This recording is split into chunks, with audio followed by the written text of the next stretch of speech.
close eye on that conversation and watching it with you. Our analysts, Angelo, Fick, the director of the AUWAL Socio-economic Institute, and of course Professor Pravesh, Debba from the CSIR. All right, Angelo, you listened to that interview. A couple of things coming up. Let's sort of go through them one by one. I suppose the most important thing is that we're at what I would call the legal letter stage. Usually a court case starts with a legal letter. If you don't get satisfaction, you get the court application, and off to urgent court everyone goes.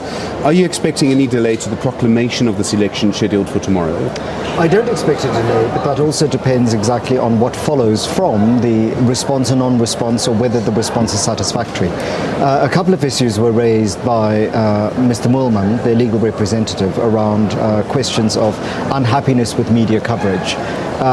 It's important for us to remember that there are processes prior to the actual election date that political parties can follow.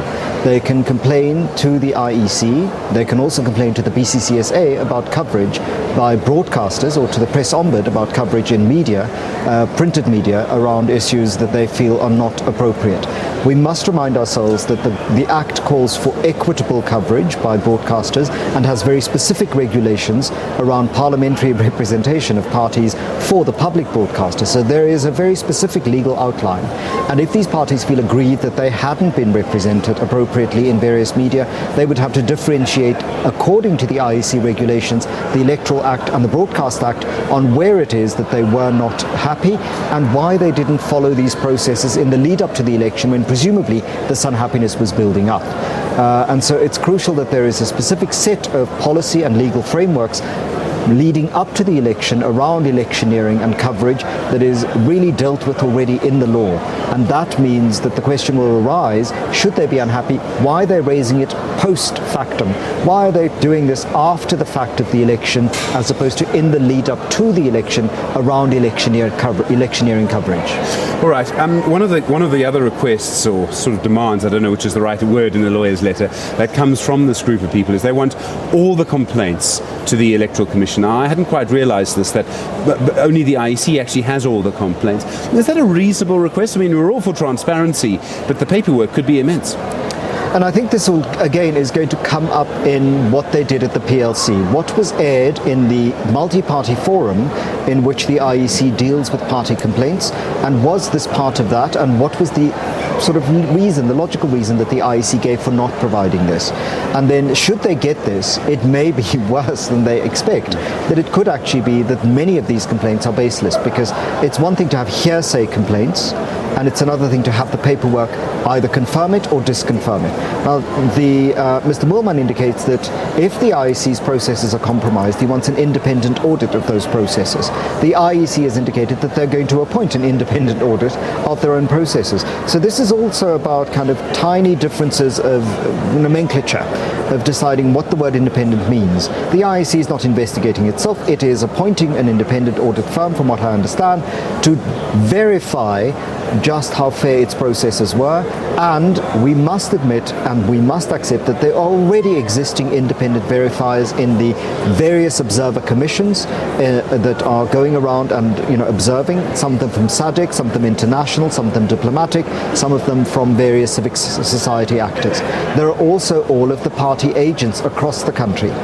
And if there is the intention to suggest that there is a conspiracy, the conspiracy must involve multiple actors with very different ideas and agendas about what they would have wanted from this election to come together and somehow coherently, in secret, agree on what the outcome is going to be. And that kind of conspiracy in a society like this, where so much is happening in front of our eyes, strikes me as highly improbable and very difficult to prove.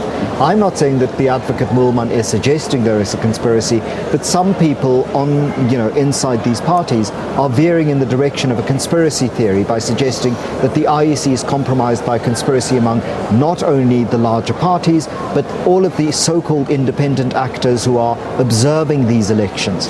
And if they've agreed that these elections are not compromised in the ways that are being suggested, it's going to go to court and the evidence will serve there, and presumably the same outcome will be had. Right, I presume also, I mean, there are a couple of other things here, but it's important to contextualize the numbers. All of these parties together, still I think under 150,000 votes. The words material impact on the outcome of the election could come into play. And that's where a mathematician might be best placed to answer this question. But I think it's very important for us to also realize that the very point they're making is they don't really represent 150,000 votes. In their heads, according to what they tell us, they represent a much larger section, and they feel that they're underrepresented in this poll. Now, they're calling for a potential rerun. Now, this works out in some places where you ask for a remark and you're always told you then have to accept the potentially lower mark that you get.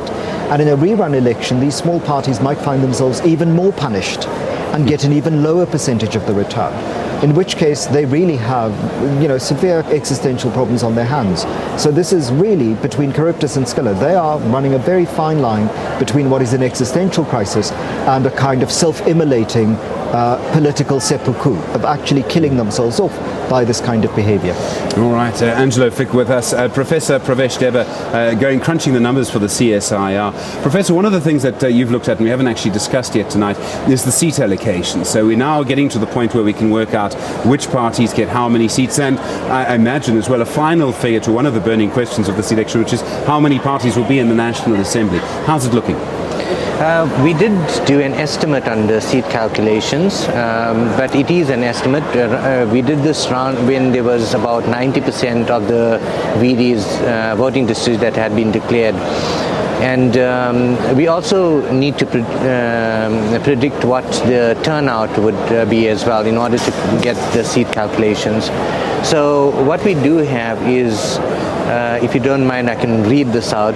Please. For the ANC, we have predicted there would be 231 seats. For the DA, 84 seats.